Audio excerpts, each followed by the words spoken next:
Intermediate 2వ సంవత్సరంలోని వ్యాకరణానికి సంబంధించిన 2వ అంశము వాక్య విజ్ఞానం. దీని గురించి ఈ వీడియోలో మనం తెలుసుకుందాం. వాక్య విజ్ఞానం ఒక విషయాన్ని బోధించే పదాల సమాహారమే వాక్యము. అంటే ఒక విషయాన్ని ఇతరులకు చెప్పడానికి నిర్దిష్ట క్రమంలో పదాల చేరిక ఉంటే దాన్ని వాక్యము అని పిలవవచ్చు. ఉదాహరణకు, పాఠం మాస్టారు చెప్పారు బాగా. ఇది పదాల సమాహారమే కానీ వాక్యం కాదు. ఎందుకంటే పదాలు నిర్దిష్ట క్రమంలో లేవు. దానిని సరిచేసి మాస్టారు పాఠం బాగా చెప్పారు అంటే అది మాత్రం వాక్యం అవుతుంది. వాక్యానికి 3 నిబంధనలు ఉన్నాయి. అవి 1 యోగ్యత, 2 ఆకాంక్ష, 3 ఆసక్తి. దీనిలో యోగ్యత గురించి తెలుసుకుందాము. యోగ్యత, వాడు మంటలని నిప్పు చేత ఆర్పుతున్నాడు. ఈ వాక్యంలో యోగ్యత లోపించింది. మంటలను నీటి చేత ఆర్పుతారు కానీ నిప్పు చేత కాదు కదా, అంటే దీనిలో యోగ్యత లేదు. ఇది వాక్యం కాదు. వాడు మంటల్ని నీటితో ఆర్పుతున్నాడు అన్నది వాక్యం అవుతుంది. కాబట్టి యోగ్యత అనగా వాక్యానికి సరైన అర్థం ఉండడం. 2వది ఆకాంక్ష. ఇండియా క్రికెట్ మ్యాచ్లో అని చెప్తే అది వాక్యం కాదు. గెలిచిందా ఓడిందా అనే సందేహం వినేవాడికి కలుగుతుంది. దానిని ఆకాంక్ష అంటారు. ఈ వాక్యంలో వినేవాడి ఆకాంక్ష తీరలేదు కాబట్టి ఇది వాక్యం కాదు.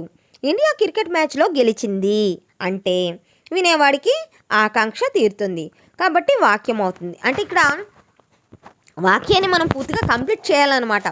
అసంపూర్ణంగా వదిలేస్తే ఆ యొక్క ఆకాంక్ష అనేది మనకు తెలియదు. 3వది తీసుకున్నట్లయితే ఆసక్తి.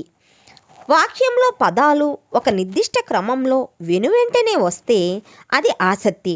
రాధా అనే ఆమె లక్ష్మి అని ఒకసారి చెప్పి కాసేపటి తర్వాత నన్ను అని చెప్పి ఇంకో రోజు మరచిపోయింది అని చెప్తే అది వాక్యం కాదు. లక్ష్మి నన్ను మరిచిపోయింది అని ఆమె స్నేహితురాలు రాధ ఒకేసారి చెప్తే అది వాక్యం అవుతుంది. ఈ గుణాన్ని ఆసక్తి అంటారు. ఇక్కడ వాక్యాలలో రకాలు ఇచ్చారు చూడండి. వాక్యాలు స్థూలంగా 3 రకాలు: సామాన్య వాక్యము, సంశ్లిష్ట వాక్యము, సంయుక్త వాక్యము. సామాన్య వాక్యం తీసుకున్నట్లయితే ఒక సమాపక క్రియ మాత్రమే కలిగి ఉంటే అది సామాన్య వాక్యం అవుతుంది. ఉదాహరణకు, అంబేద్కర్ మన రాజ్యాంగాన్ని రచించాడు. ఇందులో రచించాడు అన్న క్రియ ఉంది కాబట్టి ఇది సంపూర్ణంగా సమాపక క్రియ కాబట్టి ఇది సామాన్య వాక్యము. క్రియ లేకుండా సామాన్య వాక్యాలు ఉంటాయి. ఆమె ఉపాధ్యాయురాలు, ఆయన పెద్దవాడు. వీటిలో క్రియ లేదు, అయినా అవి పూర్తి అర్థాన్ని ఇస్తున్నాయి కాబట్టి ఇవి కూడా సామాన్య వాక్యాల లెక్కలోనికే వస్తాయి.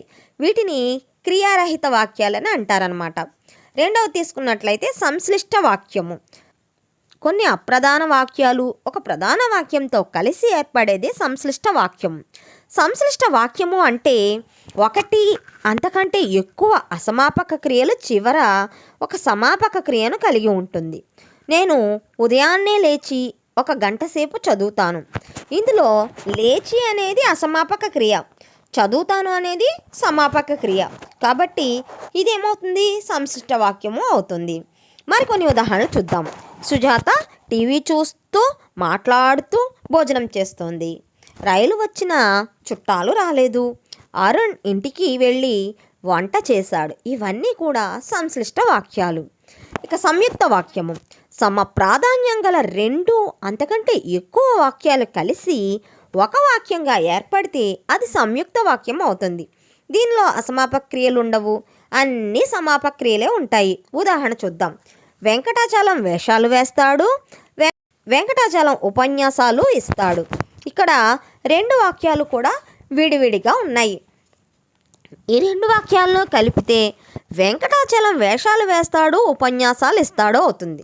ఇదేమవుతుంది, సంయుక్త వాక్యం అవుతుందన్నమాట. దీనికి మరికొన్ని ఉదాహరణలు చూడండి. ఆ పెళ్ళికి నేనో మా ఆవిడో వెళతాము. పాపాలరావు అవినీతిపరుడు కానీ నీతి గురించి మాట్లాడతాడు. రాముడు, సీత, లక్ష్మణుడు అడవికి వెళ్ళారు. ఇవన్నీ కూడా సంయుక్త వాక్యాలకు ఉదాహరణలు అన్నమాట. చూసారు కదా విద్యార్థులు, దీనికి సంబంధించి అభ్యాసం ఇచ్చారు చూడండి. ఏకవాక్య పదరూప సమాధాన ప్రశ్నలు చూద్దాము. మొదటిది, వాక్యానికి ఉండే లక్షణాలు ఏమిటి?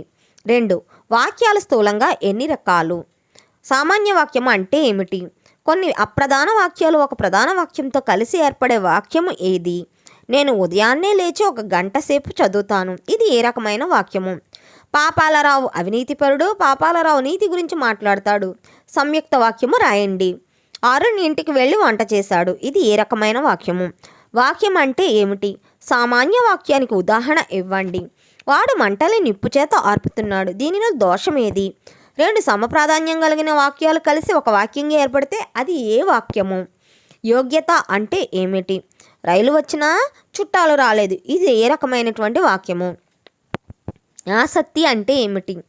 క్రియారహిత వాక్యానికి ఉదాహరణ రాయండి. ఇవన్నీ కూడా నేను ఇంతకుముందు చెప్పిన దానిలో వచ్చినటువంటి అంశాలు.